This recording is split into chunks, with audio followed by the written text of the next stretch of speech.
Hello and welcome to this first look exploring session, our first look exploring session, looking at the Fair Maid of the Exchange, with the pleasant humours of the slightly problematic Cripple of Fenchurch. Yes, we have a character who is labelled, it's quite ableistly labelled, only as Cripple. We don't actually, I think, have a name for that particular character. Sometimes called Crutch, because that makes it better. So, yeah, some ableist issues that may be coming up in this particular play, which has been ascribed to Thomas Heywood, as every single play written around about now probably has been, because that's just how Thomas Heywood rolled. Wrote a lot of stuff, in theory.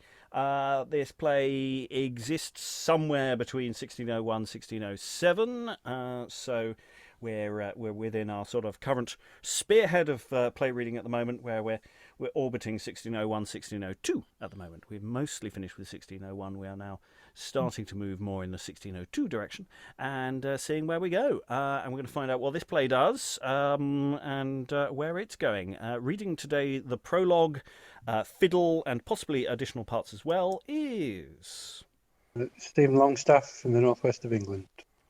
Reading the aforementioned Cripple and Flower is Alan Legolas in Suffolk.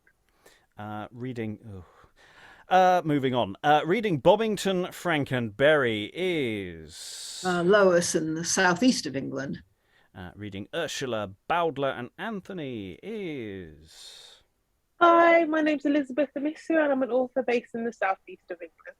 And reading Scarlet, Bernard and Ferdinand is Hi, I'm Lynn. I'm a teacher and I live in the northwestern United States. And I'm your host, Robert Crighton. I will be reading stage directions. I may have to step in as well. We are hoping that we will have an additional reader popping in later, but till now I may be passing the parts of Phillis and Moll, either myself or somebody else. And we're going to start off with a short prologue. We can't be certain who says the prologue. Let's see what happens. The humble sock the true comedians wear our muse hath donned, and to your favouring eyes in lowest plain song doth herself appear, borrowing no colours from a quaint disguise.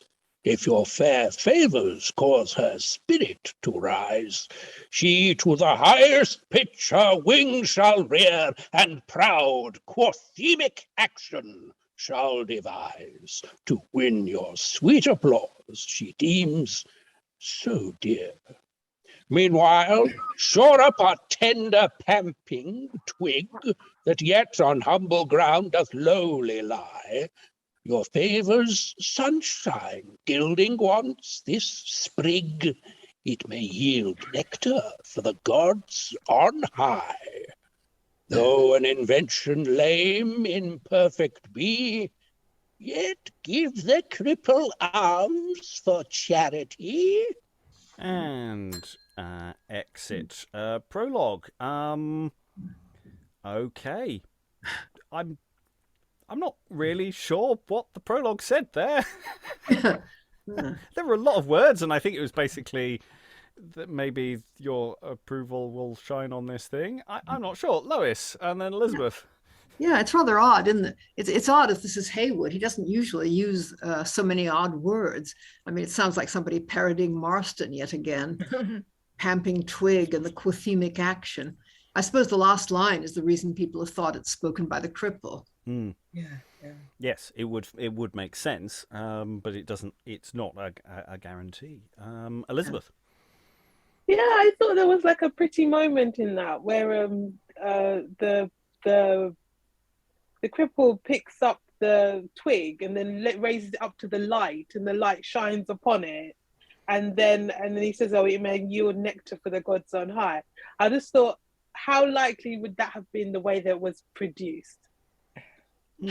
How literal is that? I mean, Yes. is it literally referencing, say, a crutch at that point, or not? I suppose it's a. I mean, I'm also wondering about whether there's a typo at the beginning. The humble sock. I wasn't quite sure what was meant by that.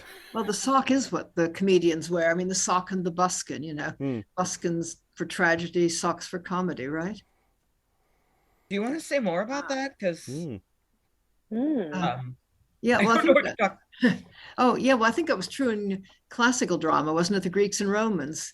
And there's that reference in Milton to Johnson's learned sock. I remember my professor at Leicester used to do spoof exam questions, one of which was, how learned was Johnson's sock? Imagine someone doing a page and a half on that. Yeah. But I mean, it clearly refers to comedy in that sense. So I assume, I mean, buskins were sort of high-soled shoes, weren't they? Worn for tragedy to make everybody look bigger, and socks were lower level for comedy. So I assume this means that, comedians are wearing humble socks. This isn't meant to be a highfalutin kind of play. I mean, I think the energy of the prologue conveys that, but I just wasn't finding the words were doing it. It was very odd. Anyway, we'll move on in a second, but Alan. Yeah, I mean, the modern paraphrase would probably be mobiles to silent. Yeah, I mean, but even there, I mean, it's it's just basically saying this is a comedy. Let's hope it goes well. Let the light shine on it. Be nice, be gentle with us. It's our first time. Stephen. I like the idea that you had at the beginning, which is that somebody comes on and does, perhaps something quite bombastic, and then slips into some kind of awful Dickensian character in the last line as a final sort of meta-theatrical flourish, Some horrible old ham like, I don't know, Simon Cowell or something, Just imagine him popping his eye patch over and, Don't forget the diver, sir. Yeah, that's a good point. Yeah, almost that the cat there it starts off as a standard prologue and then sloughs off the prologue's cloak or whatever and demonstrates the character. That's a possibility. I like that. Okay, Elizabeth, then we'll move on. I just wanted to mention how short this prologue is. Like I was like, oh my god, this is really short. We've had such long prologues recently that this one was just like refreshingly. It was like bums on seats. Everybody, let's start this play. And it's a sonnet. Is it? Ooh. Yeah. Ooh. Yeah, as opposed to, and we've not only had extremely long prologues, we've had extremely long pre-show material. I mean, so on top of that, so that's yes, you're right. It's suitably brief, gets on with it, and then moves on. So anyway, we will move on ourselves into the next scene. I'll ask Stephen if you could read Phillis in the next scene. I don't think there's going to be a clash. Act 1, Scene 1, or running Scene 1. It's been given act after the fact, as it were. And so enter Scarlet and Bobbington. Even now, the welcome twilight does salute the approaching night, clad in black sable weeds. Black as my thoughts that harbored naught but death, thefts, murders, rapes, and such like damned acts, the infant babes to whom my soul is nurse. Come, Bobbington, this star-bespangled sky bodeth some good. The weather's fair and dry. My scarlet-hearted Scarlet, gallant blood whose bloody deeds are worthy memory of after ages, let me embrace thee. So now methinks I fold a richer gem than wealthy India can afford to Spain. There lies my treasure, and within thy arms security that never breedeth harms. Brave resolution. I am proud to see so sweet a graft upon a wormwood tree, whose juice is gall, and yet the fruit most rare. Who wrecks the tree, if that the fruit be fair? Therefore resolve, if we a booty get, it boot not whence, from whom, when, where, or what. Well, God forgive us. Here, let's take our stands. We must have gold, although we have no lands. Enter Phillis and Ursula. Ursula, have you those suits of ruffs, those stomachers, and that fine piece of lawn marked with the letters C and S? I have. If your forgetfulness cause any defect, you're like to pay for it. Therefore, look unto it. I would our journey had a safe an end, as I am sure my lady's ruffs are here, and other wares, which she bespoke of you. 'Tis good. But stay, give me thy hand, my girl. 'Tis somewhat dark. Come, let us help each other. She passed her word one of her gentlemen should meet us at the bridge, and that's not far. I muse they are not come. I do assure thee, were I not much beholden to her ladyship for many kindnesses, Mile End should stand this gloomy night unvisited for us. Come, methinks I may discern the bridge, and see a man or two. Very deed. Her word, her love, and all is honourable. A prize, young Scarlet, oh, a gallant prize, and we, the pirates, that will seize the same to our own uses. But hold, man, not so fast.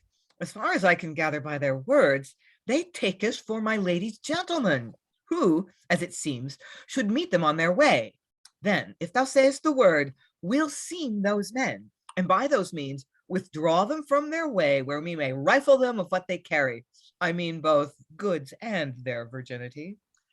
'Tis well advised. But Scarlet, give me leave to play the gentleman and welcome them. Enjoy thy wish. Welcome, you sacred stars that add bright glory to the sable night. Excellent, by heaven. I'm sorry your beauty's so discomfited, treading so many tedious, weary steps, and we not present to associate you. Oh, blessed Bobbington. Sir, I do thank you for this taken pains, that as your worthy lady promised me, we now enjoy your wished company. She's thine own, boy, I warrant thee. And I am proud too, proud of this employment. Come, Master Scarlet, take you that pretty sweet. You see my lady's care, she promised one, but hath sent two. 'Tis honourably done. This is your way. That way? Alas, sir, no. Come, it is. Nay, then it shall be so. What mean you, gentlemen? Oh, he will rob me. Look to the box, Ursula! Help! Help! Help! Murder! Murder! Enter the cripple. Now, you supporters of decrepit youth, that mount this substance twixt fair heaven and earth, be strong to bear that huge deformity, and be my hands as nimble to direct them, as your desires to waft me hence to London. Help! Help! Help! You'll ravish me! Rubbish! Help! Rubbish! Methinks I hear the sound of ravishment. Help! Help! Help! Marry and Will knew, but Marry and Will knew I, but where and how? What do I see? Thieves full of lust beset virginity. Now stir thee, cripple, and of thy 4 legs make use of one to do a virgin good. Hence, ravening curs! What, are you at prey? Will nothing satisfy your greedy chaps but virgin's flesh? I'll teach you prey on carrion. And it fights and beats them away. Back, damned ravishers! Hence, villains! Thanks, honest friend, who from the gates of death hath set our virgin souls at liberty. Give God the glory that gave me the power. I do, kind sir, and think myself much bound to him above, to thee that treads this ground. And for this aid, I'll ever honour thee. My honour you have saved, redeemed it home, which were it not done by this time had been gone. Hereafter more of this, but tell me now the cause of these events, the effect, and how. I'll tell you, sir, but let us leave this place, and onward on our way. And re-enter Scarlet and Bobbington. It shall be so. See where they walk along. I'll cross the other way and meet them full. Keep thou this way, and when thou hearst us chat, come thou behind him. Snatch away his crutches, and then thou knowst he must fall to the ground. And what shall follow, leave the rest to me. About it, then. And exit Bobbington. Faith, she is an honourable lady, and I much wonder that her ladyship gives entertain to such bad men as these. Re-enter Bobbington. Stand, thou that hast more legs than nature gave thee. Mongrel, I'll choose. Then go to, sir, you shall. Murder! Murder! And enter, confusingly, Frank Golding. Stay there, my horse. Whence comes this echo of extremity? Help! Help! What, do I hear a virgin call for help? Yes. Hands off, damned villains, or by heaven, I swear I'll send you all to hell. Fights and drives them away. Exit Scarlet and Bobbington. Hold, forbear. I came in the rescue of virginity. He did, and freed us once from thrall. Now the second time they wrought his fall. Now, you distressed objects, do you tell upon what mount of woe your sorrows dwell? First get we hence away, and as we go, kind gentlemen, our fortunes you shall know. Thanks, worthy sir. May but the cripple be of power to gratify this courtesy. I then shall think the heavens favour me. No more now, for God's sake, let us hence. If I do live, your love I'll recompense. And they exit.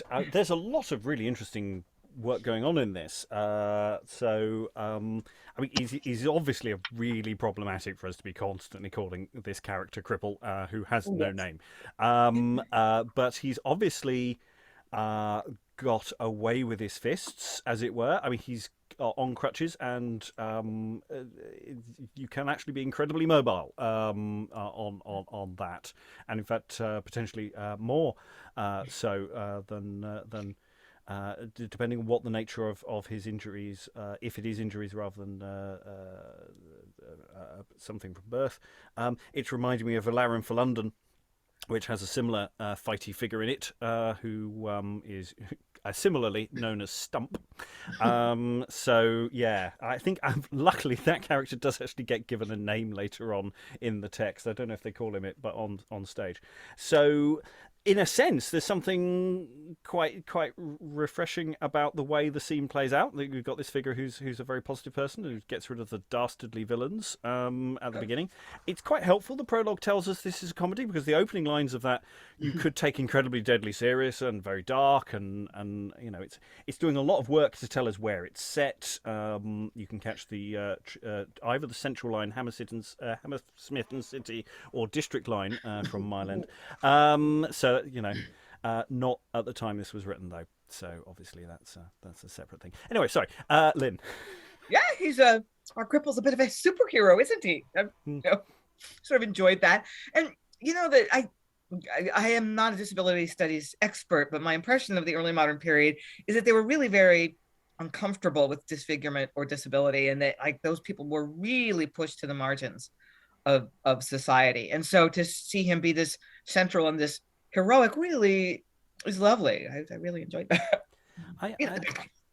Alan put in the chat about an old wounded soldier. I mean, is there a distinction between someone who's, say, wounded in battle, or someone who is who has some sort of deformity from birth, and is there a social distinction there? And is that what this play is doing? Because that's similarly what a Laram for London does.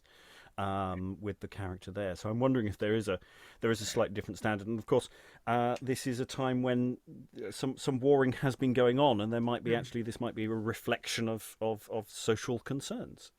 So that might be some sort of social realism vaguely going on here.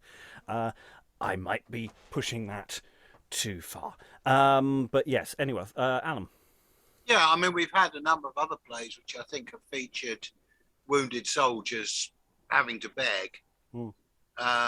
Can't bring the titles to mind. I don't have Eric's depth of memory. But you know, it's not an unknown trope, is it?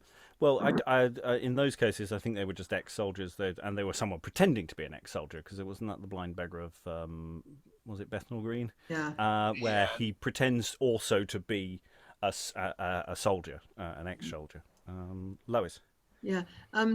Yeah, when the cripple enters, he, I think, is addressing his crutches, but it's a very odd opening speech. Now, you supporters of decrepit youth, which I take it means that he's not that old, that mount this substance twixt fair earth, heaven and earth, be strong to bear that huge deformity, and be my hands as nimble to direct them as your desires to waft me hence to London. I don't know.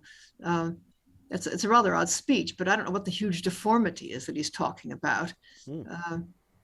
Unless he's supposed to have some sort of hunchbacked type mound, similar along those lines. It's not very clear as to what is actually wrong per se. Yeah. But anyway, that seems to be about the only sort of hint. I mean, since he's introducing himself in a way.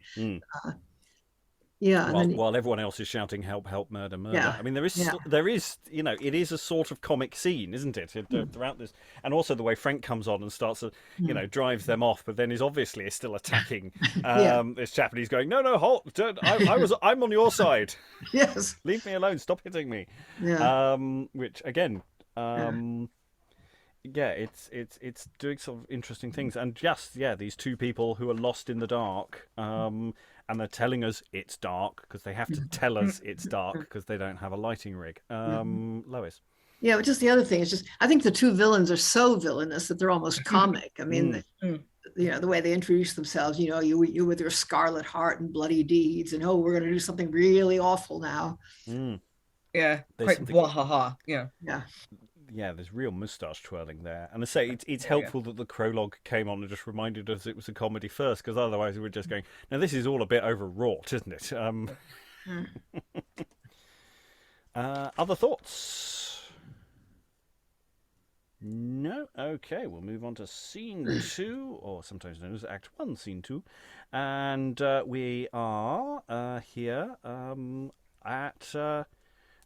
the Exchange, apparently, according to probably a later editorial edition. But I'll stick with just enter Mulberry, who I need to assign because we don't have one.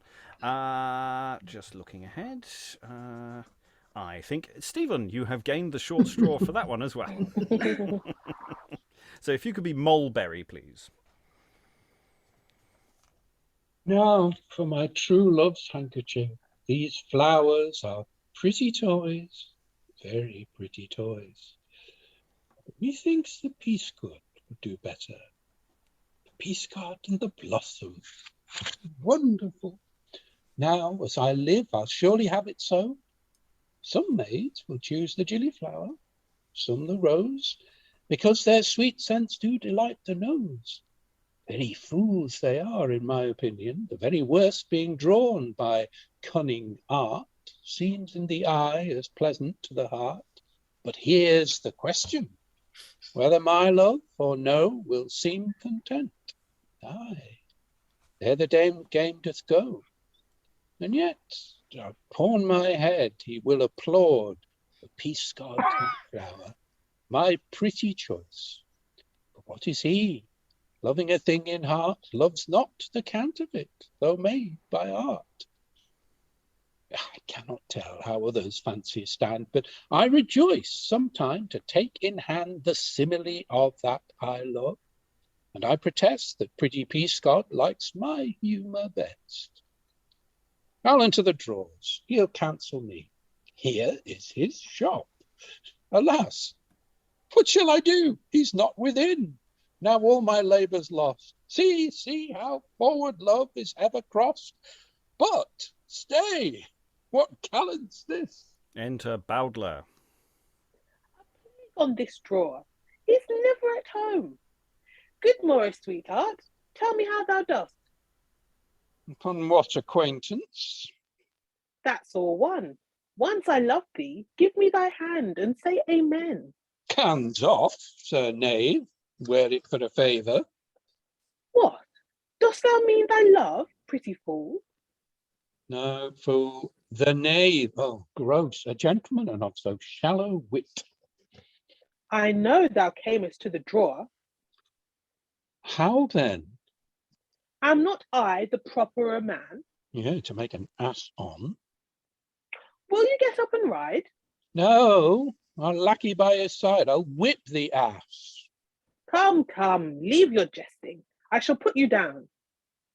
With that face, away. You want wit. By this hand I shall. By the asset you shall not. Go to, you are a woman. Come, come, you are a man. I have seen as fair. I have heard as wise. As fair as Moll berry. As wise as young Bowdler. As Master Bowdler. Hey day, come up. Go thou down then. No good ass. Bait an ace of that. Enter Bernard.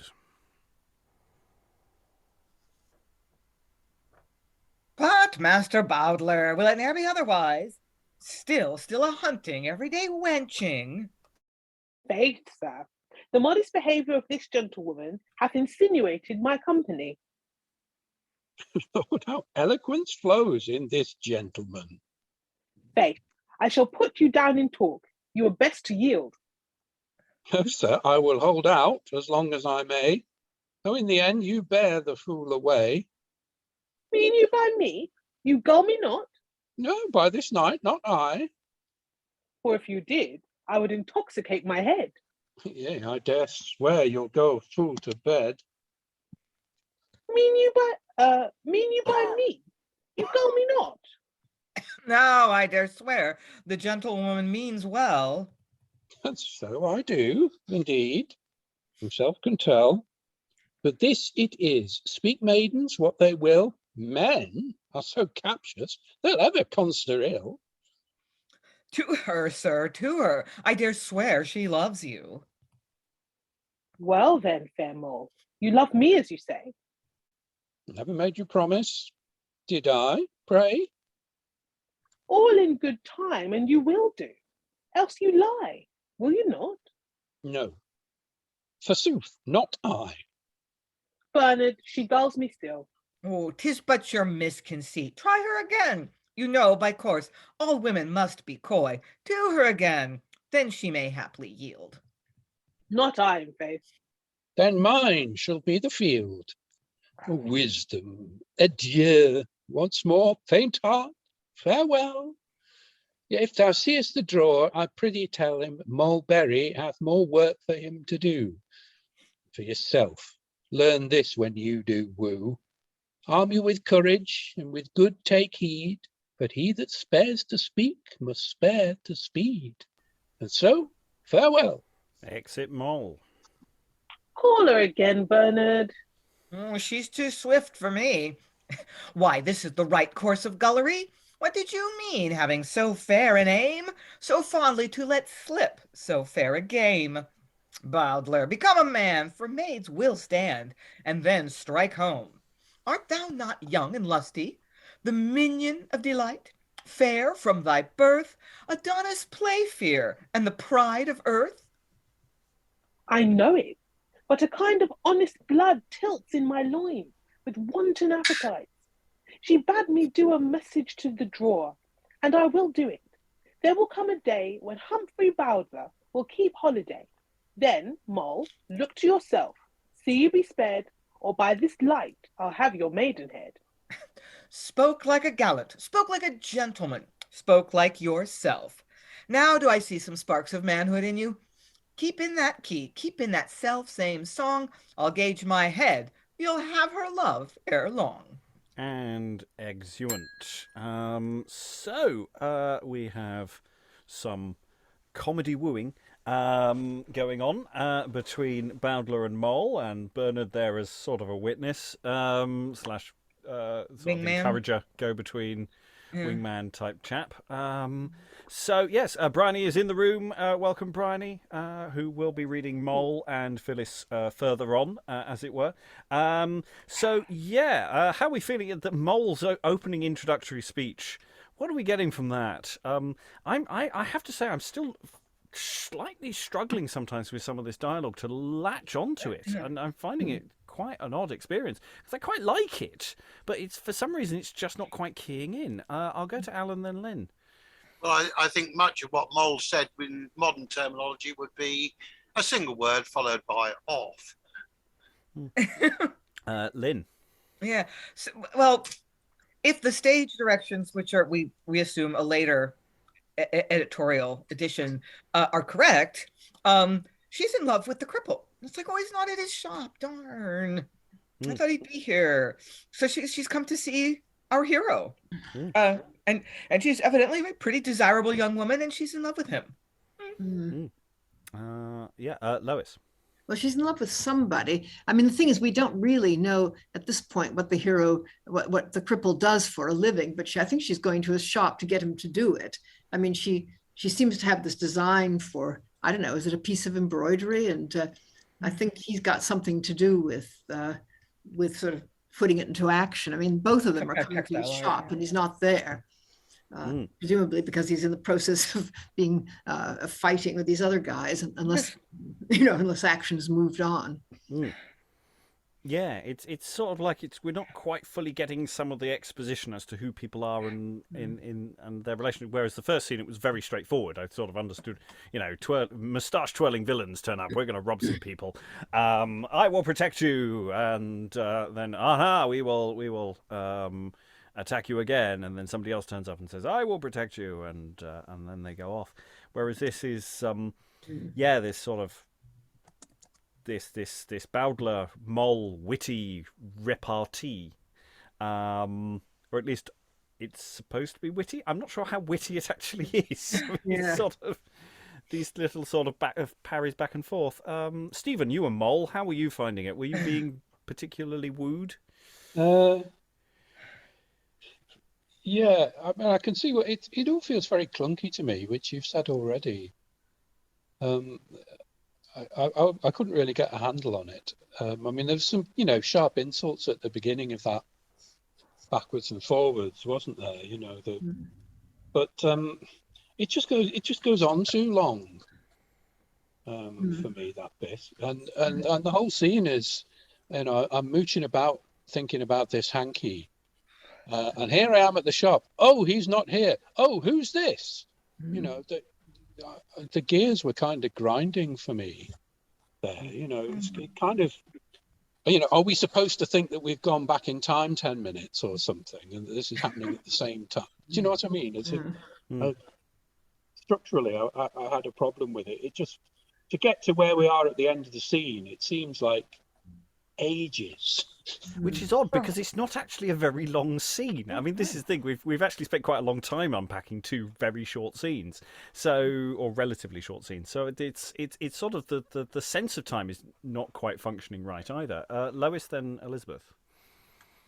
Yes, I mean, at the beginning, it appears she doesn't know him. I mean, when he speaks his first line, she says, "On what acquaintance? I don't even know you. Why should I, do anything?" And then I think she knows him later. I mean, when Bernard comes in, he calls him Master Bowdler, but I think she's already said as wise as young Bowdler. So she does know him. He knows that she's Mulberry. So perhaps they have actually known each other before. I mean, it's not terribly clear. You think at the beginning that they've just met, I think. And then who on earth is Bernard, who just wanders in, and what's he doing there at all? And it's not a brilliant name to lead with, is it? It's sort of, it feels weirdly too modern. It feels like something from a 1970s sitcom. Bernard. Elizabeth, then Alan. Yeah, just like when Frank Golding just appears, like da-da-da-da. I just feel like we're missing like the old Merrythought kind of character, and we're just missing that person that just comes on and sings a merry tune and that kind of just like joyful and exuberant. And at the moment, we've just kind of got what I felt when Stephen said it. I was like, oh, I hit the nail right on the head. Very Dickensian sort of style of play, and very sort of Dickensian characters, and they're not really funny yet. They're kind of amusing, mildly amusing, but everything I felt was kind of mild so far. There was nothing laugh out loud about it yet. No, I mean the shape's there. I see where they're going. I sort of, we've got a bit of a setup of plot going on here, but it's not really. Yeah, it's not punching me in the face saying "enjoy me," which is a really weird way of putting it. Okay, it's a Tuesday. You can tell I'm not warmed up. Alan. Yeah, I must admit, the way I heard the scene, and because I wasn't participating in it, I was maybe able to take in more of the overall shape. I did feel that there was a bit of history between Moll and Bowdler, and he was probably the local lad who fancied himself, and she'd probably told him to disappear on previous occasions. Well, let's see if the play gives us more data as we'll go into the third scene, or Act 1, Scene 3. And we have the entrance of Ferdinand and Frank. Wilt thou not tell me, brother Ferdinand? Now by this light I'll haunt thee like a sprite, until I know whence springs this melancholy. Oh, brother, thou art too young to reach the depths of grief that is immured within my heart's deep closet.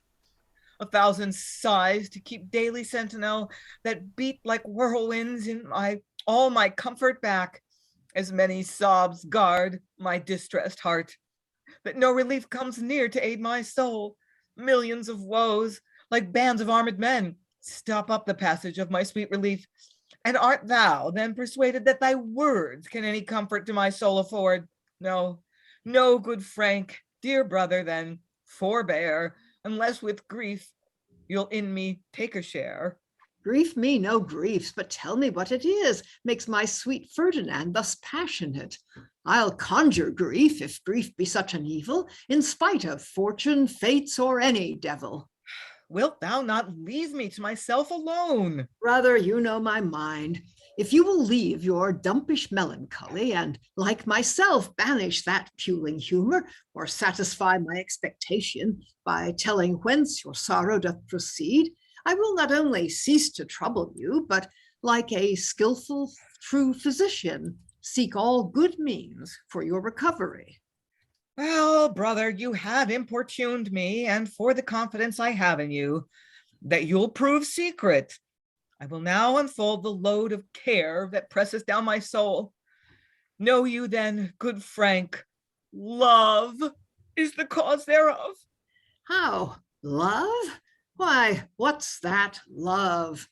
A child, a little boy that's blind. And be o'ercome by him? Plagued by him, driven into dumps by him, put down by a boy? Mastered by love? Oh, I'm mad for anger. By a boy. Is there no rosemary and bays in England to whip the ape? By a boy? Aye, such a boy as thou canst never see, and yet ere long mayst feel his tyranny. He is not visible, yet aims at the heart. Woe be to those that feel his wounding dart, and one of them I am, wounded so deep that in my passions I no mean can keep. Unhappy time, woe to that dismal hour, when love did wound me with fair Phillis flower. Oh, Phillis, Phillis, of flowers, that sweetest flower that ever garnished any princely bower. Farewell, farewell, my woes will ne'er remove, till I enjoy fair Phillis for my love. Exit Ferdinand. What's here? Phillis and love and Phillis. I have seen Phillis and have heard of love. I will see Phillis and will hear of love, but neither Phillis nor the power of love shall make me bond slave to a woman's beck. Enter Anthony. Who's here? My second brother, malcontent. I'll stand aside and note his passions. Oh, love, that I had never known thy power. More lovers yet? What the devil is this love? That these my wandering eyes had kept their stay, that I myself had still been like myself, that my poor heart had never felt the wound whose anguish keeps me in a deadly swoon. Oh, how deluding dreams this night o'erpast drenched my sad soul in pleasure's floating sea. Methought I clasped my love within my arms, and circling her, saved her from threatening harms. Methought there came 100 in an hour that sought to rob me of my sweetest flower. But like a champion, I did keep her still within this circle, free from every ill. But when I waked and missed my Phillis there, all my sweet joys converted into fear. What, brother Antony, at prayers so hard? Tell me what saint it is thou invocatest. Is it a male or female? Howsoever, God bless thee, brother, thou art in a good mind. Oh, but now I remember me, thy saint is blind. How blind? Aye, brother, blind. I heard thee talk of love, and love is blind, they say. I would it were as blind as ebon night, that love that had never hit my heart so right. But what is love, in your opinion? A voluntary motion of delight, touching the superficies of the soul, a substance less divine than is the soul, yet more than any other power in man, is that which loves, yet neither is enforced, nor doth enforce the heart of man to love, which motion, as it unbeseems a man, so by the soul and reason which adorn the life of man, it is extinguished, even at his pleasure that it doth possess. Thus may the free man jest at manacles, the fur-clad citizen laugh at a storm, the swarthy Moor diving to gather pearl, challenge the scalding ardour of the sun, and aged Nestor sitting in his tent may term wounds sport and war but merriment. Ah, 'tis true, your God it is. And now methinks my heart begins to pity hearts in love. Say once more, Anthony, tell me thy griefs. Let me have feeling of thy passion. Possess me deeply of thy melting state, and thou shalt see. That thou wilt pity me. No, by my troth, if every tale of love, or love itself, or foul fool bewitching beauty, make me cross-arm myself, study Amisu, defy my hatband, tread beneath my feet shoestrings and gaiters, practice in my glass distressed looks, and dry my liver up with sighs enough to wind an argosy, if ever I turn thus fantastical, love plague me, never pity me at all. I'm just going to pause there because I don't know about you, but I do feel that like Frank is setting up some kind of plot strand here by constantly saying that maybe he doesn't have any interest in love whatsoever, and Ferdinand's told him all about being in love. I mean, I was very curious for a moment to figure out where the whole thing about a boy was going, because I was thinking, okay, this is interesting, and then it's just Cupid. Okay, and then of course they're all in love with Phillis, and it's starting to feel very Amyntas pastoral all over again. Antony's in love as well, and it doesn't really matter who they're in love with at this particular moment, because I think all that matters is that Frank isn't supposed to be in love. But who knows? Lynn. Yeah, it's wrong-footed me already, because we've been introduced to Ursula and Phillis, and now we have Frank, who helped rescue them, has fallen in love with Phillis, and Ferdinand's vice versa. Ferdinand has fallen in love with them, and so I was figuring we've got a couple of brothers, we've got a couple of young ladies. Frank says, or Ferdinand says. No, Frank says, I'll never fall in love. Oh, he's going to fall in love with Ursula. But that's evidently not what's going to happen. And I have another brother. They're both in love with the same girl. That can't possibly work out. And we've got 3 brothers and 2 girls. So how are we? So I'm already like, oh, this is not as predictable as I thought. We have paused mid-scene, of course, so there might be some tidying up of where this plot strand is going in a moment. Stephen. This feels like an MGM musical from the 50s. Yeah. That's it. Yeah, well, dance numbers are available, I'm sure. We can pop them in. Okay, I just wanted to mark that moment because it did feel like Frank's gone on about not it being interested in love just a little bit too long. We all know so we have the arrival now of Phillis returning to Briony. and Phillis, who has previously undergone a terribly a traumatic experience of almost being robbed, and now we meet her again. So enter Phillis. Anthony then speaks. Yonder she comes that holds me prisoner. What, Phillis, the fair maid of the exchange? Is she God Cupid's judge over men's hearts? Brother, I'll have one venny with her tongue to breathe my wit and jest at passion. By your leave, Mistress Flower. Your rude behaviour scarce offers you welcome. I prithee tell me, Phillis, I hear say thou keep'st love captive in thy maiden thoughts. That is a thought beyond your reach to know. But shall I know it? On what acquaintance? Then might you deem me fond, if, as you say, love be at my command. May not your friend command so great a matter? I'll know him well first, for that friend may flatter. Why, I hope you know me. That's a question. Well, if you do not, you shall before I stir. Know you yond lump of melancholy, yonder bundle of sighs, yonder wad of groans? The same and I were chickens of one brood, and if you know him, as I am sure you do, being his brother, you must needs know me too. I partly have a guess of yonder gentleman. His name is Master Golding, as I take it.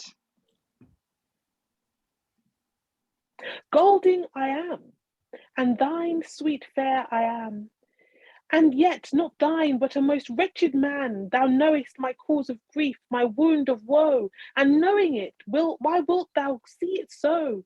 Put salves of comfort to my grief's unrest, so mayest thou heal my sore of heaviness.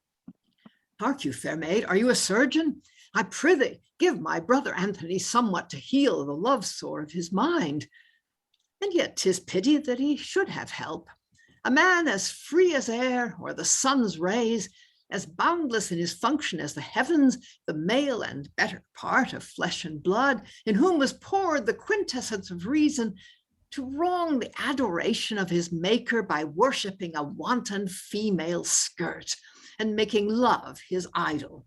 Fie, dotard, fie. I am ashamed of his apostasy. I'll talk with her to hinder his complaints.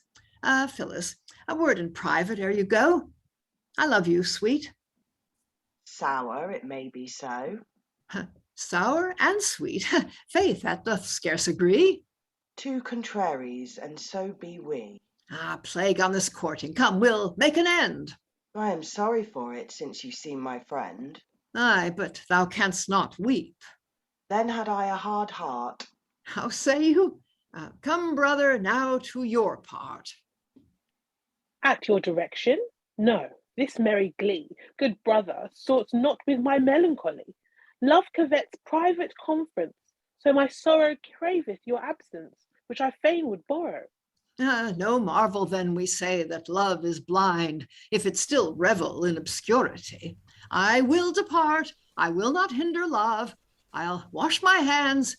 Farewell, sweet turtle dove. And Frank moves to go. I' faith, your brother is a proper man. What's your will with me? Even what you please. Did you not call me back? Not to my knowledge. No, s'blood, somewhat did. Farewell, farewell. He is a very, very proper man. I'm in haste. Pray urge me not to stay. The man doth dote. Pray God he hits his way. Oh, for God, there's not a maid in all this town should sooner win me, but my business calls me. Give me my hand. Next time I meet with thee, lesser entreaty shall woo my company. I' faith, I' faith.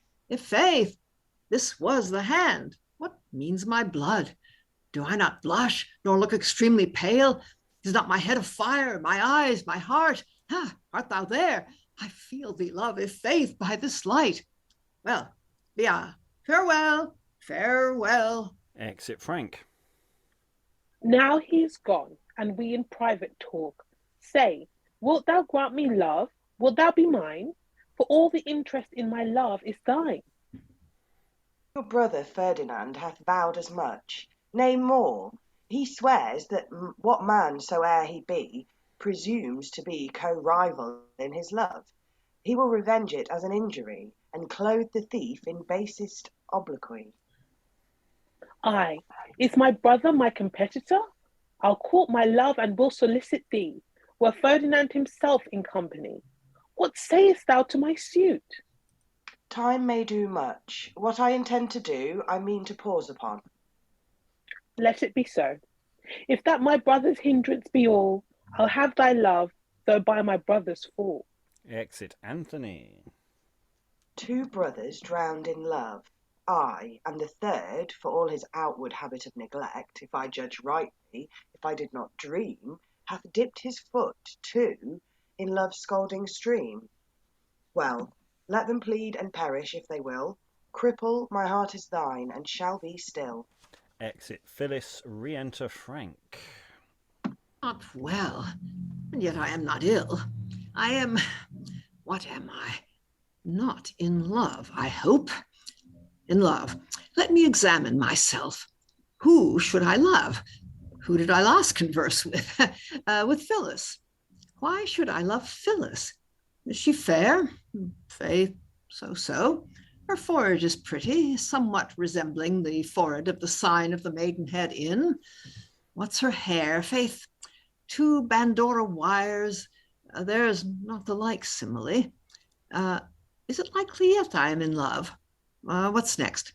Her cheeks. They have a reasonable scarlet. Never a dyer's daughter in the town goes beyond her. Well, yet I'm not in love. Nay, she hath a mole in her cheek, too. Venus' mole was not more natural. But what of that? I am Adonis and will not love. Good Venus, pardon me. Let us descend. Her chin. Oh, Helen, where's your dimple, Helen? It was your dimple that bewitched Paris, and without your dimple, I will not love you, Helen. Nay, yet I am safe. Her hand, let's handle that. I saw her hand, and it was lily white. I touched her palm, and it was soft and smooth. And then, what then? Her hand did then bewitch me? I shall be in love now, out of hand, in love. Shall I, that ever yet have profaned love, now fall to worship him?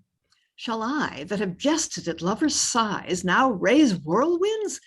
Shall I, that have flouted me's once a quarter, now practice me's every minute? Shall I defy hatbands and tread garters and shoestrings under my feet? Shall I fall to falling bands and be a ruffian no longer?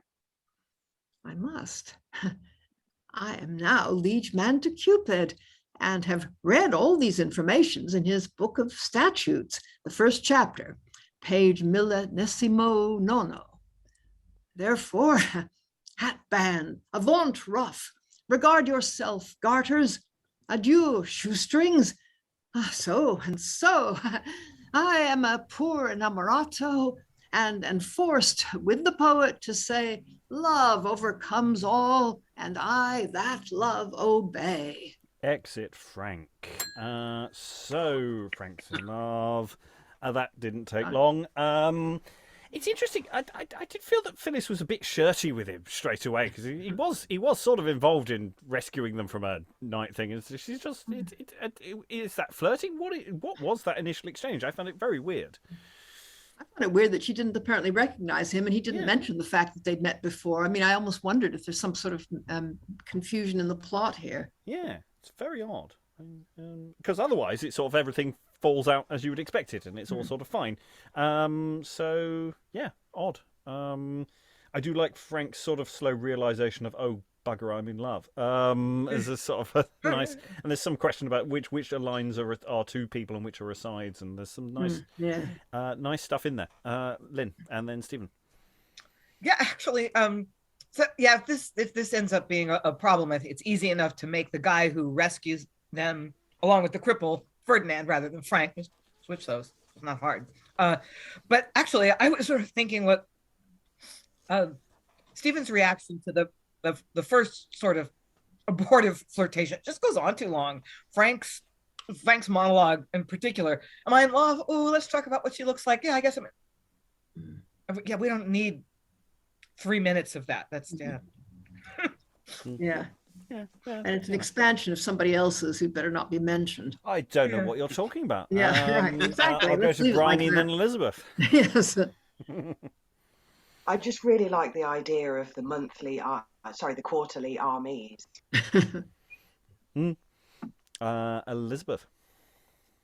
I really liked Lois's speech. I thought she did it really well, and I thought it was really funny as well. Like, I like that we kind of go through this experience with Frank. That he's all up to now. He's been contrary, and now he's falling in love, and he's falling in love with her appearance rather than her personality. So I like that speech, and I loved about the mole on her cheek. That's like, oh, Venus had a mole just like that one. I think I skipped Stephen. Sorry, Stephen.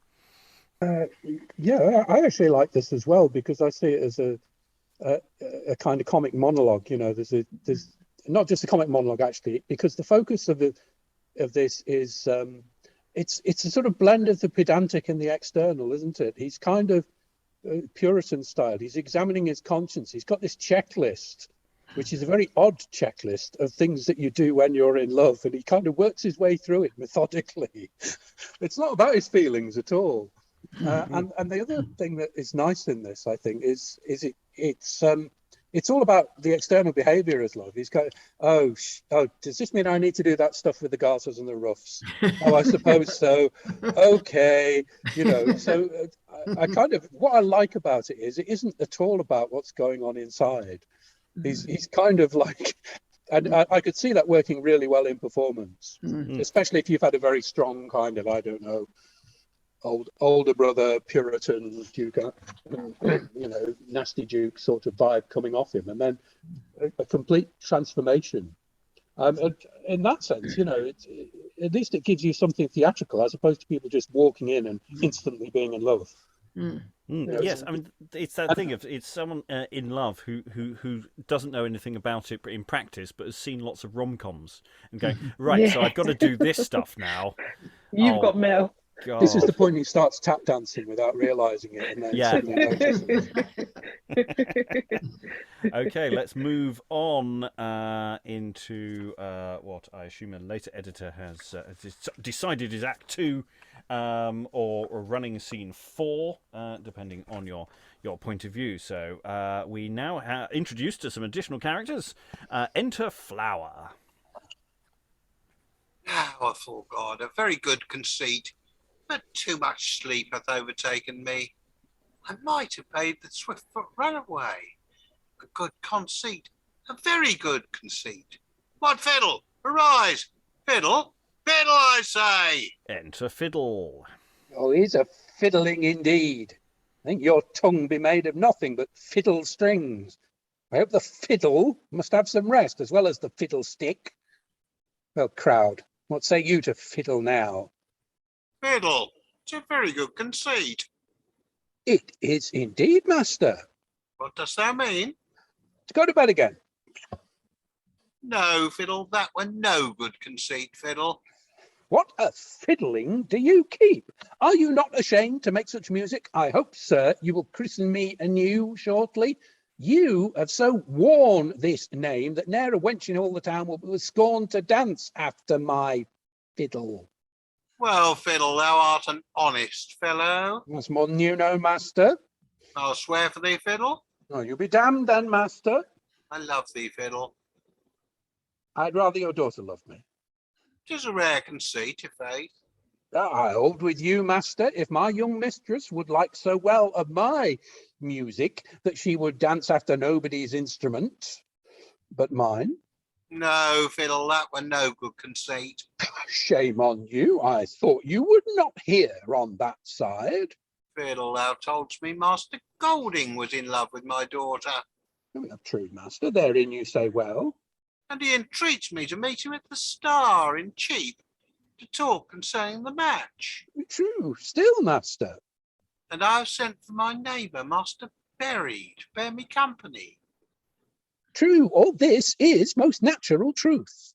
And now, Fiddle, I'm going on my way. Ah, that's a lie that hath marred all.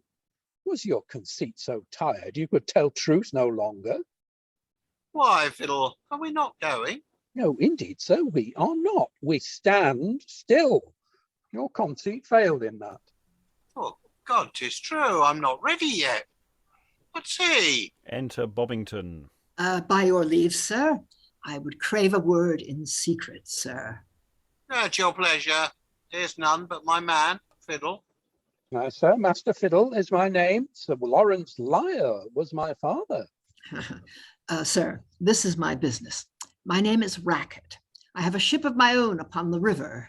By your leave, sir. Captain Racket is your name. Some call me so indeed, sir. It is a good conceit. I pray proceed. Sir, I am now bound to sea and wanting some money for the better furnishing of my wants. No, you would borrow money of me? That's my suit indeed. That's no good conceit. Nay, hear me, sir. If you will supply me with £10 till my return from Barbary, I will leave in your hands a diamond of greater value than my money. Diamond? Is it a diamond or but a counterfeit? Fiddle, my spectacles. Oh, 'tis right, I assure you, sir. Then 'tis a good conceit. My spectacles. Here, sir. Where, sir? You cannot see, master, but I can. Oh, 'tis good. 'Tis a good conceit. Well, sir, £10. You're content that if at 3 months' end you bring me not £10 in English coin, this diamond shall be my proper own. I am, sir. Shall I receive the money now? Aye, here it is. It is a good conceit. You go near, sir. Fiddle, make him drink.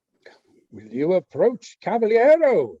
If I speak not in season, 'tis because I was never in the salt country, where you sea captains used to march. Oh, you are very eloquent, sir. I'll follow you. Let me alone then, for leading my men. Exeunt Bobbington, which is a good thing because they're about to re-enter as somebody else in a moment. And Fiddle. A diamond worth 40 for £10. If he return not safe from Barbary, 'tis good. A very good conceit. Enter Berry. By your leave, Master Flower. Welcome, good Master Berry. I was bold to entreat your company to speak with a friend of mine. There's some trouble, but the conceit is good. No trouble at all, sir. Shall we be going? With all my heart, sir. And as we go, I'll tell you my conceit.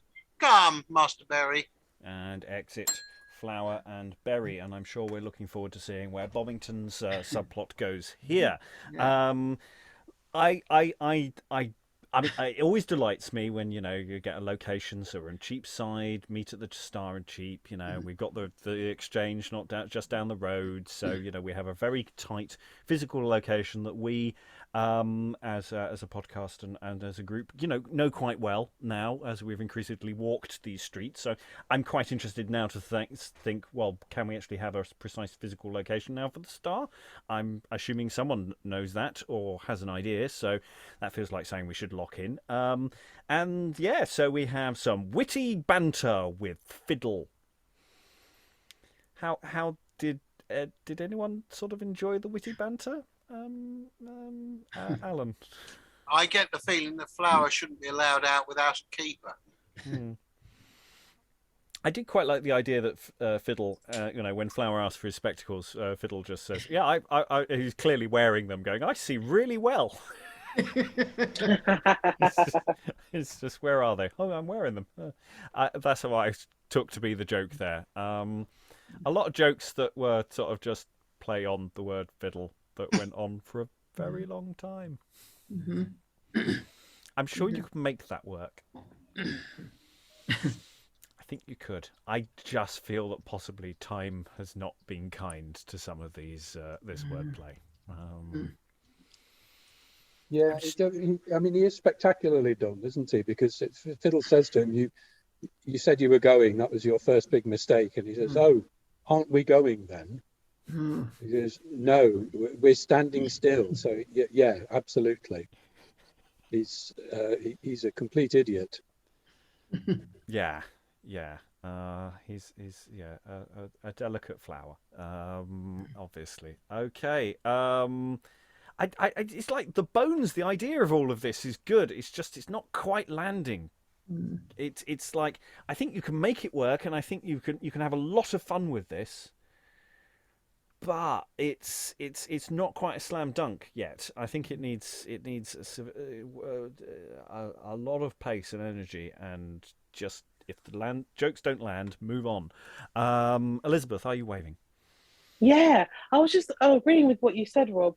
I feel like there needs to be more slapstick in this, more shtick, more like someone beating their servants, because those are the things that I've come to associate with like early modern comedy.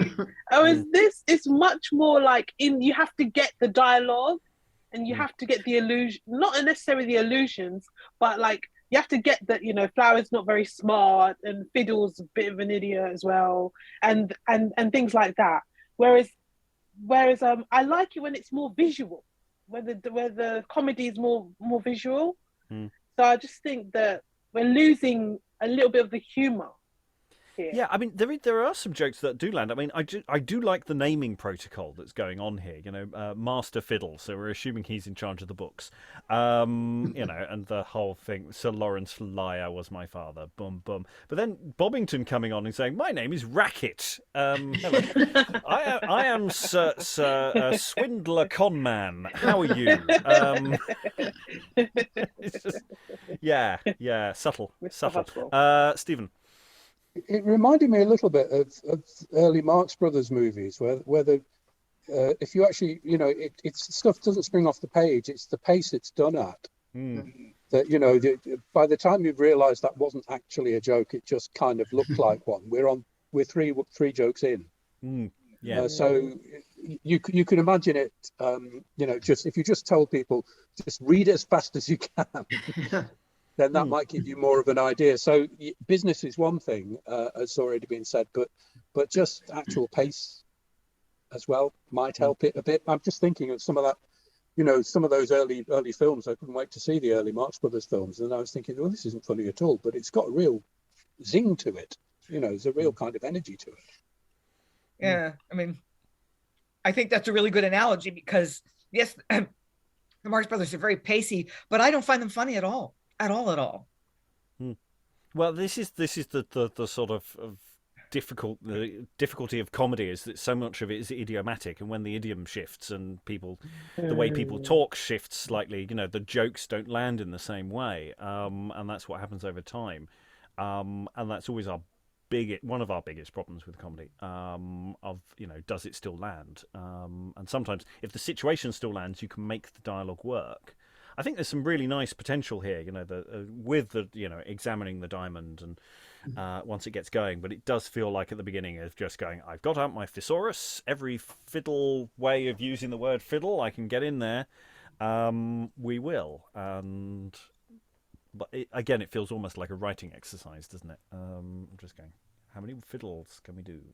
Anyway, any other thoughts before we move on into the final scene for this session? In fact, it's quite a long scene, so I might stop midway through. Okay, running scene 5 or act 2, scene 2, depending on your point of view. Enter at one door Cripple, at the other Bowdler. Well met, my dear bundle of rue. Well met. As much to thee, my humorous blossom. A plague on thee for a dog. Have I found thee? I hate thee not, and yet by this hand I could find in my heart. But sirrah, Crutch, I was encountered. Became your bail. You filthy dog. I was encountered by a wench, I say. In a wench's counter? I thought no less. What, sirrah? Didst thou lie in the knight's ward or on the master's side? Neither in faith. Where then? In the hole? By this hand, Cripple, I'll bombast thee.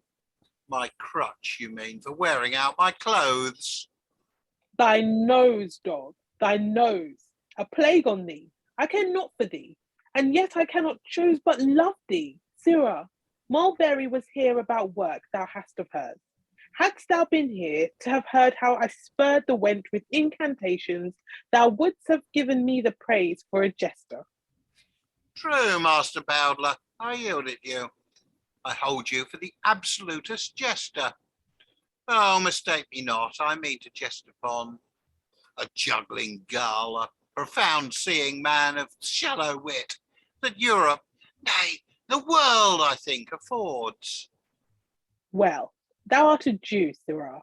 I'll cut out that venomous tongue of thine one of these days. Do it in time, or I'll crush the heart of thy wit, till I strain forth thy infectious humour to a drop, i' faith. And enter Mulberry. Here comes my amorous vessel. I'll board her in faith. Well encountered, Moll. How dost thou, wench? How dost thou? What's that to you, sir? Why, I ask thee in kindness. Why, then, in kindness, you're a fool for asking. Is the fool your livery? Not so, for then you, wearing that livery, would term yourself my fool. Meaning me. You gull me not, if you do. What then? Oh, vile, I would take you down. Alas, it wants wit. His wit is too narrow. I'll stretch my wit, but I will take you down. How, upon the tenters?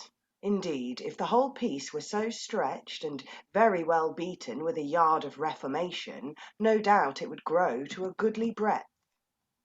By this hand? Away, you ass, hinder not my business. Finely put off, wench, i' faith. By your leave, Master Drawer. Welcome, Mistress Berry. I've been mindful of your work. It is done. Yes, and here it is. Here is your money. Cripple, ere long I'll visit thee again. I have some roughs and stomachers to draw. At your pleasure. By thy leave, Moll, a word. Away, you bundle of nothing, away. Exit Moll.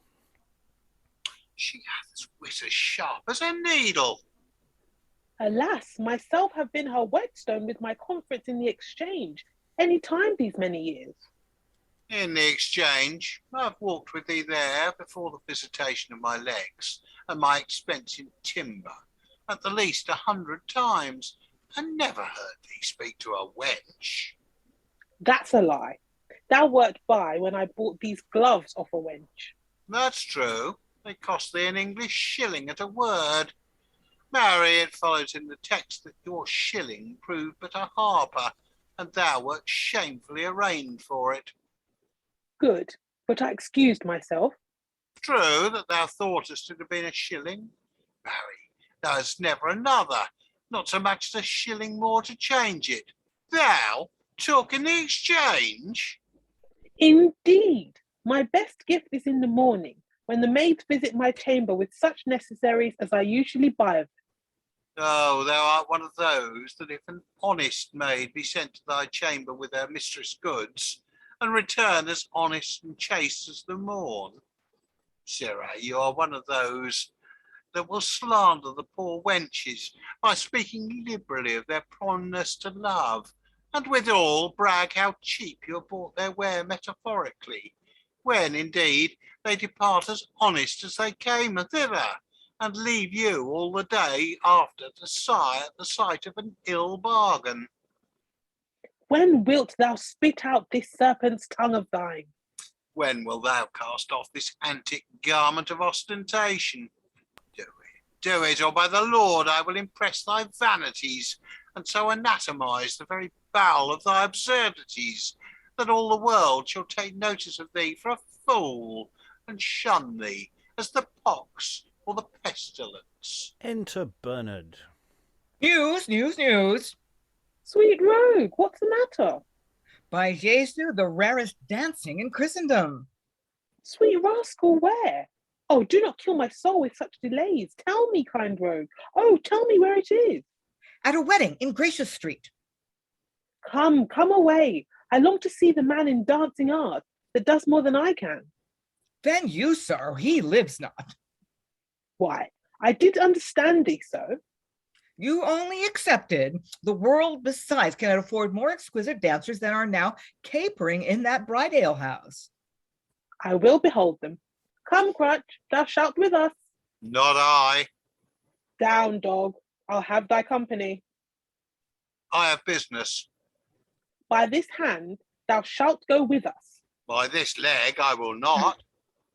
A lame oath, never stand to that. By this crutch, but I will. Come, you lose time. Supper is done long since, and they are now at dancing. Enter Master Berry and Fiddle. Stay, Fiddle, with thy torch. Gentlemen, good evening. Sorry. Master Berry. Master Berry, I wish you well, sir. Master Fiddle, I am yours for a congé. And after the French salutation, I am yours for the like courtesy. Master Bernard, tomorrow is your day of payment, sir. I mean the £100 for which I have your bond. I know 'tis sure you will not break an hour. Then, if you please to come to dinner, sir, you shall be welcome. Sir, I did mean to visit you at home, not to pay down the money, but entreat 2 months' forbearance. How? Forbear my money? Your reason why I should forbear my own? You know, at first the debt was none of mine. I was a surety, not the principal. Besides, the money that was borrowed miscarried in the venture that my friend died. And once already have you promised me, to my great charge, almost my overthrow, and somewhat raised the debt by that advantage. These things considered, you may well forbear for 2 months' space, so small a sum as this. How? I forbear, sir. I have need of money. I may indeed sit moneyless at home and let you walk abroad spending my coin. This I may do. But, sir, you know my mind. If you do break your day, assure yourself that I will take the forfeit of your bond. The forfeit of his bond. bond? Aye, sir, the forfeit. 'Tis no charity to favor you that live like libertines. Here's a crew. Crew? A crew? What crew? What crew? A crew of unthrifts, careless dissolutes, licentious prodigals, vile tavern tracers, night-watching money wasters. What should I call ye? Oh, I want words for to define you rightly. But this I know. London ne'er fostered such as Bernard, Bowdler, and this paltry crutch. And you want words, sirrah? I'll teach you words. Thou shouldst have come to every one of us, as thus. Thou wretch, thou miser, thou vile slave, and drudge to money, bondman to thy wealth, apprentice to a penny, thou that hoardest up the fry of silver pence and halfpennies, with show of charity to give the poor, but puttest them to increase, where in short time they grow a child's part, or a daughter's portion. Thou that invents new clauses for a bond to cozen simple plainness. Oh, not a dragon, no, nor the devil's fangs are half so cruel as are thy claws. Thus thou shouldst have railed, the forfeit of his bond. Oh, I could spit my heart into thy face, thou bloodhound, that dost hunt the dear, dear life of noble gentry. Cripple, 'tis known I am an honest man. But for thy words, Bernard shall fare the worse. As for thyself... Oh, he certainly never regard him. I know the vilest thing by him. 'Tis abominable. How dost thou so, Fiddle? Speak, hold, take thou that. Speak of his shame, speak freely, I'll protect thee. I tell you, sir, 'twill make your hair to stand on end, as stiff as a rubbing brush, to hear his villainies. What's this you've given me? A shilling, Fiddle. Have you any skill in arithmetic? Why dost thou ask? Sir, I would have you to multiply. Could you not make this 1 shilling, or 2, or 3? I would not be known to beg, but If out of your cunning you can do the trick of multiplication, I shall speak the better. Oh, there's another shilling for thee. Now let me hear what villainies thou canst charge the cripple with. So, sir, this is multiplication. Now, sir, if you knew the rule of addition, you are an excellent scholar. Can you not add What dost thou mean? another shilling, sir? There is another shilling.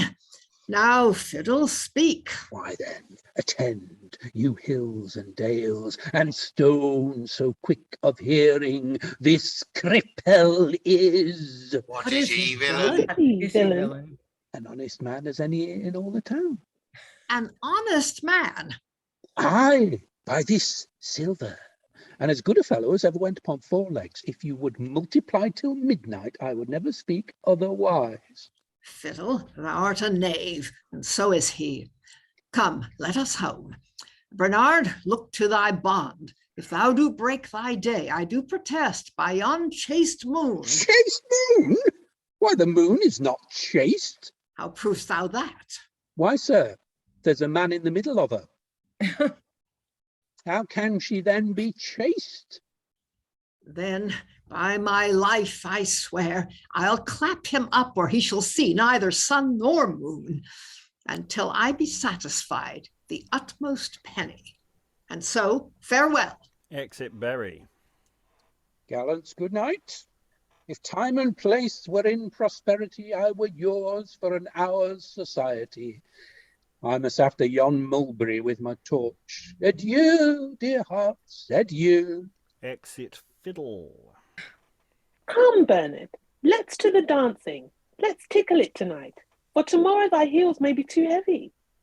All's one. My heart shall be light as fire. Come, shall we go?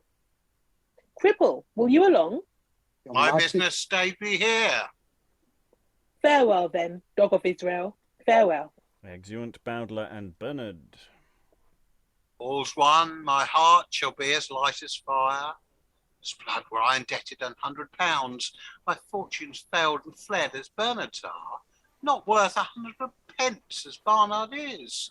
I should now be devising sentences and caveats for posterity to carve upon the inside of the counter wall. Therefore, I'll now turn provident. I'll to my shop and I'll to work. Enter Phillis. Yonder's his shop. Oh, now, you gods above, pity poor Phillis's heart that melts in love. Instruct the cripple to find out my love, which I will shadow under the conceit of my invention for this piece of work. Oh, teach him how to yield me love again. A little love, a dram of kind affection. His many virtues are my true direction. By your leave, Master Draw. Welcome, Mistress Flower. What's your pleasure? My cause of coming's not unknown to you. Here is bespoken work which must be wrought with expedition. Pray have care of it. With residue I offer to your direction. Only this handkercher, a young gentlewoman wished me to acquaint you with her mind herein. In one comma of the same place wanton love, drawing his bow, shooting an amorous dart.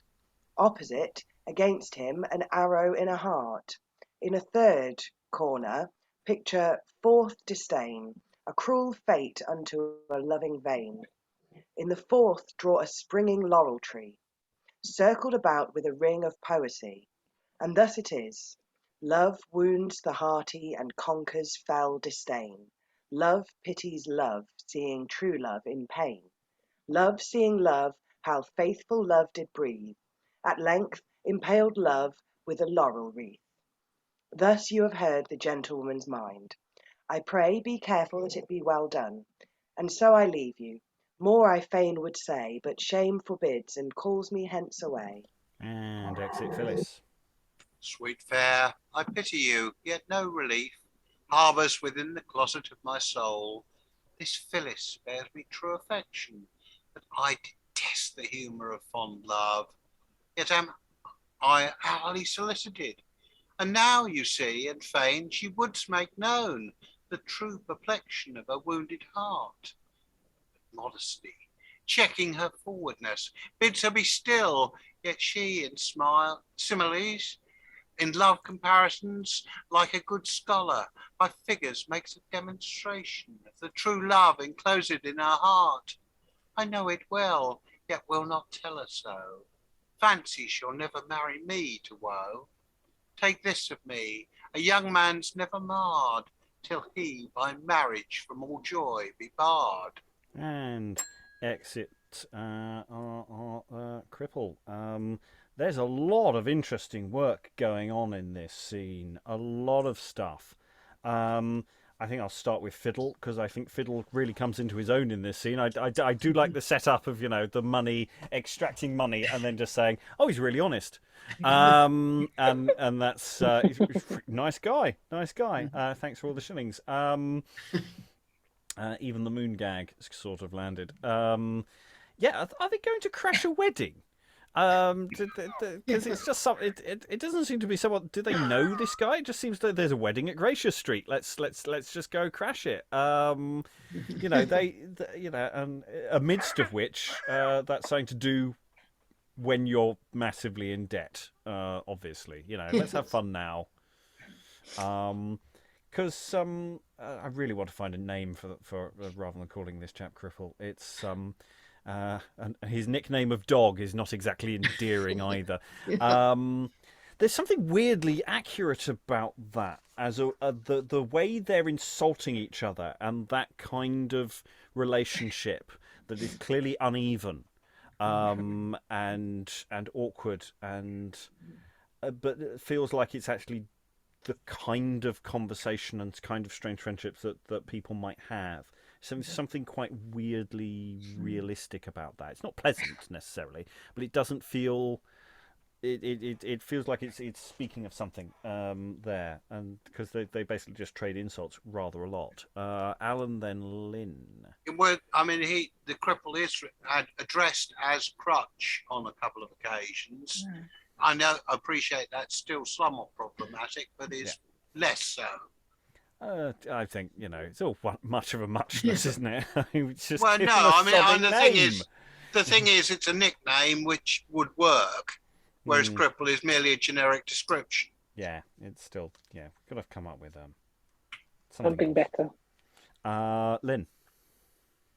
Yeah. The men in this team is kind of a frat boy kind of dynamic, where you male bonding by insults. But I'm beginning to feel like I need like a flow chart or a schematic to figure this out, because we have three brothers who are in love with Phillis.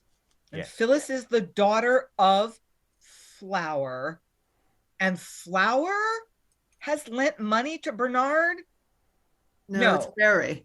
Barry and Flower are friends, and Barry has lent money to Bernard, who is Bowdler's friend, and Bowdler's in love with Moll, who is Barry's daughter, and Phillis, who all the brothers are in love with, is actually in love with Cripple. I would like to see it like, in a visual so I can keep it all straight. Yeah. How are we going to shake this all out? Typically in a comedy, the women get what they want. And the men change their minds. But again, that's not necessarily what's going to happen here. And who is Moll going to end up with? Is she going to give in to Bowdler? I kind of don't want that to happen, because Bernard are just profligates. They're just ne'er-do-wells. I mean, if you look at the drama of this period, did anybody ever pay their debts? Like, ever?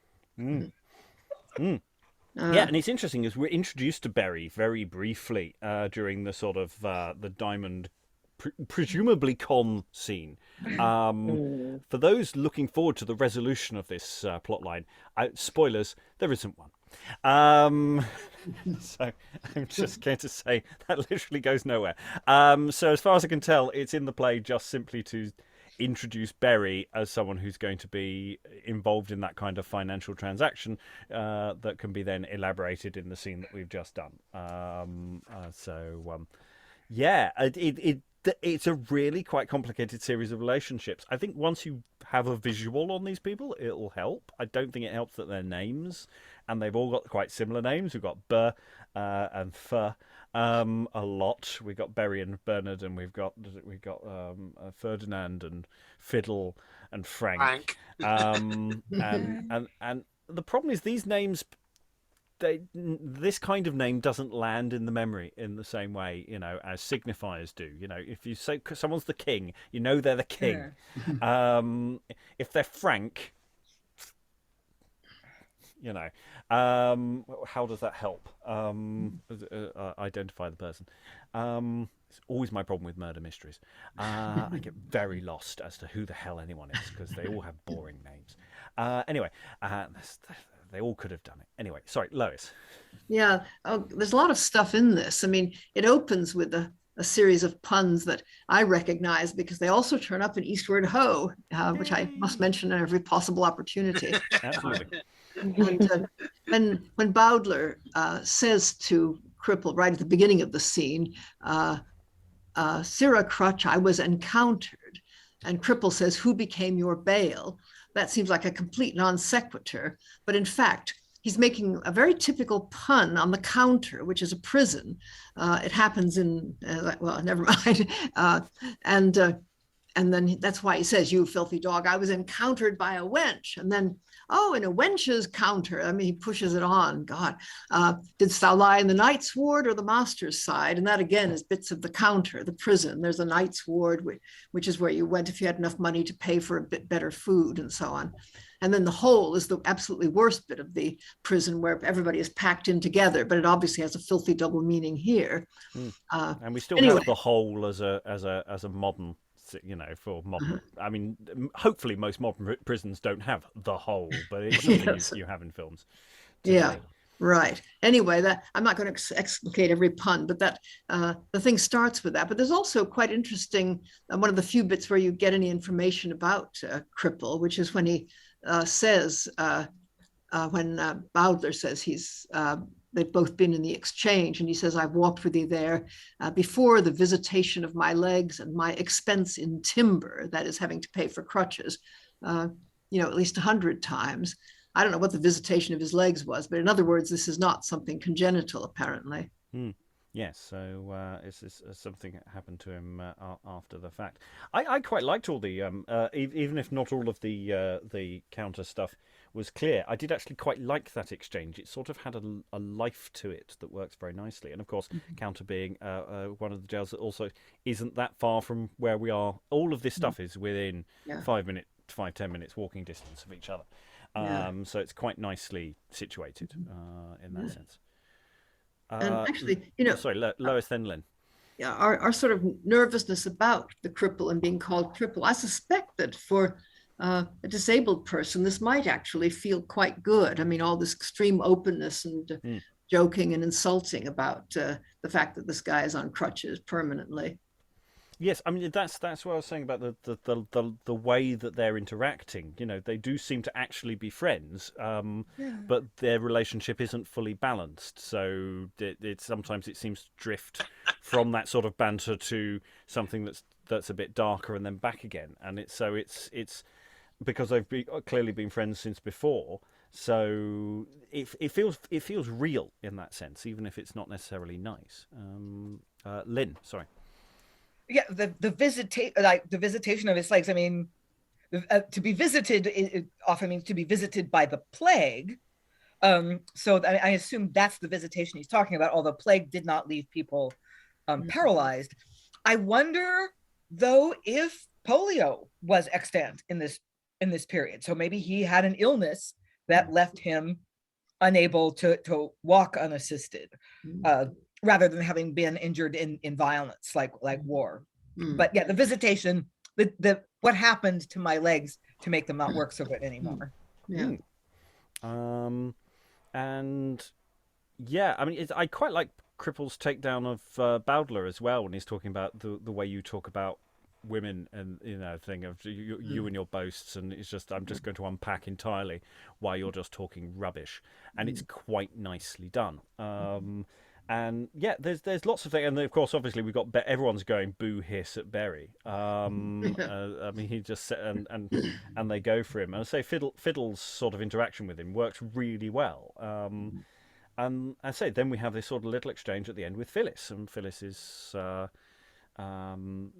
all the work on from the handkerchief, and I'm just wondering how intimate is this scene directing the thing, and how they work together, because Cripple is not actually very impressed with the chaps when they go to crash the wedding. I mean, he's quite stern with people as well, for all their we are friends. So there's friends, inverted commas. Lois. Yeah, I think it's not absolutely clear what his job is, but people bring him things to deal with, and I can't make out. I mean, I think he's a wire drawer. I think he does something with. I think the women are doing embroidery of some sort or stitching, and he may have to make it into ruffs and things like that. I mean, that was done with wires. I'm not really sure, but there's a reason why these women keep coming to see him in any case, and I suppose men as well, if they want to have ruffs and fancy things made. Yeah, it's sort of this piecework that he's got to do. Yeah. I suspect he also does keys as well. I'm seeing that kind of kiosk here. Yes, and he unlocks cell phones. Yeah. Yeah. Lynn. In that exchange with Moll, it actually sounds like he's going to be doing the embroidery. Like he actually is going to be putting these images on the handkerchief that she's got, which would be very unusual because men didn't do that kind of textile work typically.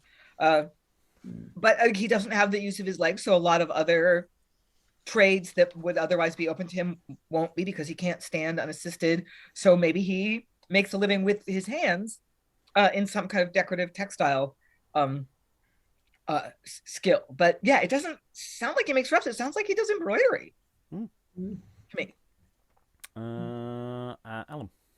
Yeah, I mean, following up on that, there's certainly a tradition in the Navy of seafarers doing needlework of various descriptions, and also very fine craft work.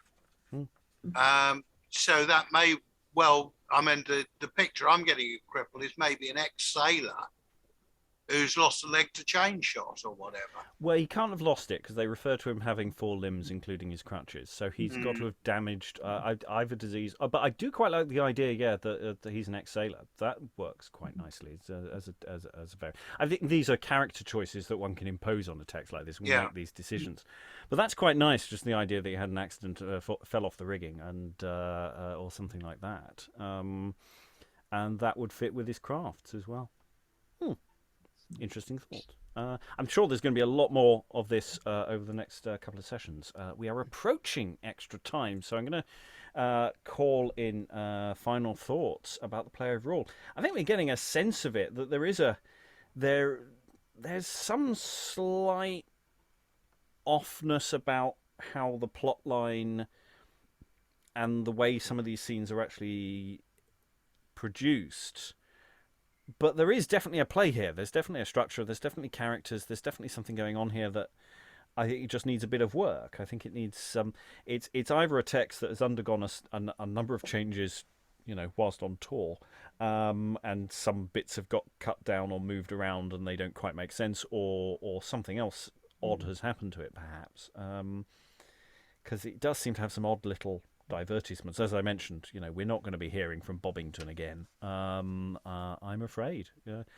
He's set up as this great villain at the beginning, or as a one-off ruffian, and then he turns up flogging diamonds. So it's for reasons that is not wholly explained. Anyway, final thoughts from around the room. I'll go to Lois first. Any final thoughts? Well, the first scene does seem to be totally irrelevant to what follows, and that nobody refers to it again. You'd think that after a horrible experience like that, Phillis and Ursula, who seems to have disappeared anyway, would have something to say, especially when they meet the man who supposedly, or she meets the man who supposedly rescued her, and she, there just seems as if it never happened. But yeah, it seems to me to have bits and pieces of the same kind of thing you get in a lot of other plays, kind of the typical toolkit with some sort of con scene and some sort of attempted robbery and rather too many men in love with the same woman, and then a flirtatious couple. And it's not terribly clear what we're meant to think, particularly of him. He seems like a jerk, but perhaps he's not. Perhaps he's just meant to be a merry gallant. The tone is a bit uncertain, I think. Yeah, that first scene is very much to say Cripple comes on and does fighting action and stuff, and to really set him off. And Frank to a lesser degree. It's slightly odd because, of course, Frank then comes in and it's all a bit awkward. And then it all sort of gets a bit forgotten about. And you're right, there's a sort of amnesia thing that's going on. But it's dark. Maybe we would just say it was dark, and so they didn't recognise any of them. Or something there. But you're right, I mean, it's that sense of what happens to Ursula. Does Ursula appear again? I don't think Ursula's ever seen again either. Presumably doubling as somebody else. Maybe some simplification. Briony sadly missed the beginning. Any sort of thoughts as to where you are? Not a lot. I mean, I can sense, obviously, that first scene was quite confusing for the people that did read it. So maybe, I don't know whether it's a good thing or a bad thing that I missed that. But I feel like I'm as confused as everyone else in the room seems to be. Fair enough.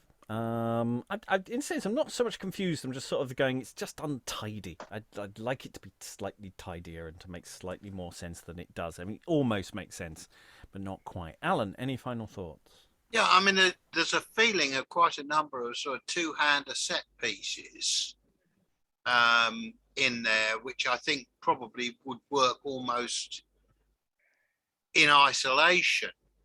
And I'm just wondering whether this was actually built out of spare parts almost. The underlying rom-com plot, multiple chaps, all after the same girl. Yeah, we've had that a time or 20. And God knows how many times since, in the succeeding 400 years. But it's got possibilities. I think there's maybe some slight trims that could be done to tighten it up a little bit, but I'm not sure that it needs a massive pruning job done on it. Yeah, I'm sort of thinking about it just in terms of, just it's not so much pruning the words away. There are a few bits that are a bit overwritten or wouldn't land today. It's more just thinking just structurally, do we need that many brothers in love? Do we need how many of these do we need an Ursula? Do we need all these Bobbington or all of these various people? Can it be reduced? Because it feels like it could actually be quite a tight little touring show. With a relatively small cast. I don't know the logistics on that yet, but it seems like there's the option there. Stephen, any final thoughts? I agree with everybody else, really. It feels like a sketch show in the process of trying to turn itself into a play. I know very often it does take a while for things to get going, doesn't it? But this is coming together quite slowly for me. And the only thing that's really kept me engaged with it is imagining it as a musical. All the stuff that annoys you when you think it's part of a play is okay with a musical. You just think, oh, they'd have a song here, wouldn't they? But the flip side of that is it's nobody would go and see the musical for the book alone, would they? And that's where I am with this, really. I think it needs a bit more pizzazz, as Kay Thompson would say. Elizabeth, any final thoughts? Yeah, I like Stephen. I agree with everything that everyone said so far. I just thought that tonally, it's a bit of a mixed bag. And in terms of time, something's off in terms of the timing and the time in the narrative. Like when the attacks happen compared to where we are now, has that been like a long time ago? Everyone's forgotten about that. Or was that just like yesterday? So, but I think in terms of location and in terms of setting, that's really spot on. And that it's kind of like glorying that kind of cheap side, that kind of London-esque atmosphere. And like I have to say again, like Steve said, the Dickensian sort of Scarlet and Humphrey Bowdler and those kind of characters. So there's a charm to it. There is it's elements that can be redeemed from it. It's not like a waste. So it's a bit problematic, but there are redeemable elements. Yeah, I mean, maybe we're just being unfair on a fun end comedy that's just that all would have been fine, and there are some jokes, there's some nice bouncing lines, there are nice bits. Maybe we're being too hard, but I think you're absolutely right on that sort of sense of time. That when the Bond comes up later on, and sort of going, is that between a thing and a thing? Was there a time jump? How much time is passing here? And even though there's nothing that explicitly says a lot of time should have passed, it feels like more time has passed between scenes than actually feels like they have. And I don't know why that feels that way. I could just be being unfair as well. I don't know. Lynn, any final thoughts? Yeah, well, what my brain is doing, this has roused the dramaturg in me, thinking, I think we could tighten this up. At first I was thinking we don't really need that, the robbery, the thwarted robbery scene, but it is nice that we introduce some characters. But it turns out Bobbington doesn't. He shows up once as a con man again. He doesn't come back. So maybe what we do is we do a version of the robbery scene, and we make it clear from the blocking, from the actions, that that's where Phillis falls in love with this very brave, badass guy with crutches who comes out of nowhere to save her, and we make the guy the brother that saves her Ferdinand, not Frank. It just doesn't make any sense. That's Ferdinand, and maybe we even later on cut Anthony, so we have two brothers in love with Phillis. Phillis is in love with Crutch, and all of that we see happening in that thwarted robbery scene, and then Scarlet and Ursula and Bobbington just go on to play other bit parts. One of them's Fiddle or whatever. But it still is a little complicated because we have multiple men in love with Phillis, Phillis in love with none of those men. The man she's in love with saying, feel kind of sorry for it, but I'm never getting married. Confirmed old bachelor here. Which would be enough. But then we have the Moll, Barnard, whatever. So we'll see how that shakes out. But I'm already like plotting. Oh, let's just get rid of this. Let's switch these two characters. So there must be something in it because my dramaturg brain is trying to kind of rationalize it and make it a little tighter. Any other thoughts from the room before I close the session? No. Well, then all that remains is to thank all these wonderful readers for their wonderful reading. Thank you very much, everyone, and goodbye. Yonder wad of groans.